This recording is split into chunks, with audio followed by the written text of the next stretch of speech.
नमस्कार, मी अल्पना स्वागत करत आहे आपल्या चॅनल अद्विका क्रिएटिव्ह वर्ल्डवरती। तर आपला घरगुती जो मसाला आहे तो तयार करून झाला आहे आणि त्याच दिवशी लाल तिखटसुद्धा बनवलेला आहे। तर तुम्ही नक्की घरगुती मसाला कसा बनवला किंवा काळा मसालासुद्धा त्याला म्हटलं जातं, तो कसा बनवला हे चॅनलवरती नक्की जाऊन पाहू शकता किंवा मी खाली लिंक देईल, तिथे जाऊन तुम्ही क्लिक करू शकता। तर आज बनवणार आहोत आपण लाल तिखट म्हणजेच मिरची पावडर। पाहत असाल तर जो विकतचा आणतो त्याच्यापेक्षा याचा रंग खूप छान आलेला आहे। मिरच्या कशा पद्धतीने निवडायच्या, त्या उन्हामध्ये किती वेळ वाळत घालायच्या किंवा कांडपला देताना कोणती काळजी घ्यायची ज्याच्यामुळे रंग अजून छान खुलून येईल आणि चवसुद्धा छान खुलून येईल, हे करण्यासाठी आणि स्टोअर कसा करायचा हे सुद्धा मी पुढे सांगणार आहे। तर व्हिडिओ शेवटपर्यंत नक्की पहा। तर इथे मी या ज्या मिरच्या घेतल्या त्या 4 प्रकारच्या मिरच्या घेतलेल्या आहेत, त्या व्यवस्थित साफ केलेल्या आहेत किंवा तुम्ही साफ केलेली मिरचीसुद्धा बाजारामध्ये मिळते, थोडेसे रेट जास्त असतात। हे जे लाल तिखट बनवणार आहेत ते मीडियम स्पायसी किंवा थोडंसं जास्त स्पायसी अशा पद्धतीचं बनवणार आहे। त्याच्यामुळे इथे घेतली 1.5 किलो लवंगी मिरची, पाहत असाल तर पातळ अशी असते।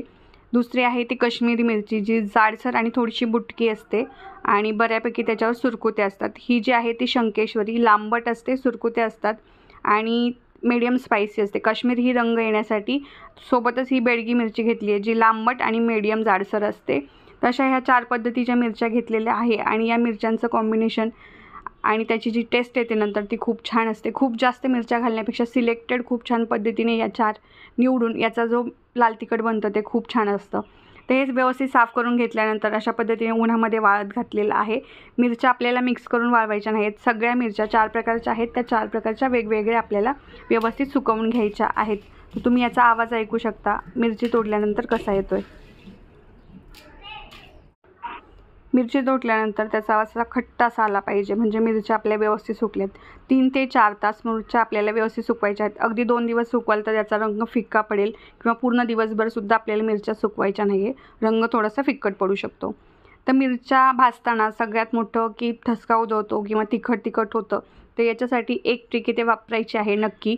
मिरच्या अशा मोठ्या एका भांड्यामध्ये काढून घ्यायच्यात। मिरच्या भाजताना आपल्याला 4ही मिरच्या ह्या वेगवेगळ्या ठेवून मगच भाजायच्या आहेत, त्या एकत्र करून मग एकदम भाजायच्या नाही आहेत।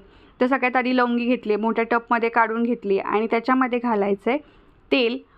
तेल आपण मिरच्या भाजायच्या आधी घालणार आहोत, जेणेकरून ठसका उधळत नाही किंवा जास्त तिखट असं आजूबाजूचं वातावरण होत नाही।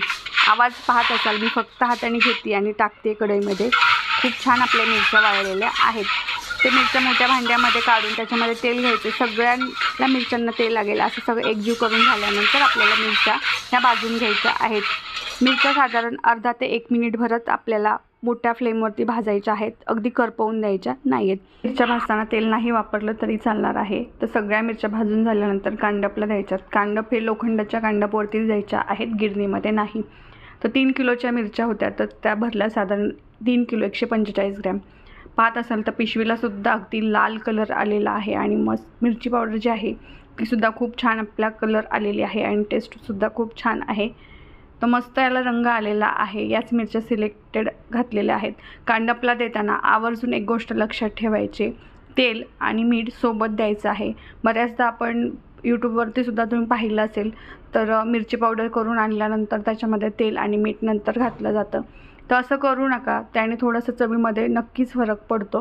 कांडपवाले काय करतात, तेल आणि मीठ मिरच्या सगळ्या कुटून झाल्यानंतर एकदा तेल आणि मीठ घालतात, परत एकदा त्या कांडपमधनं काढतात, चाळतात, मग आपल्याला मिरची पावडर देतात।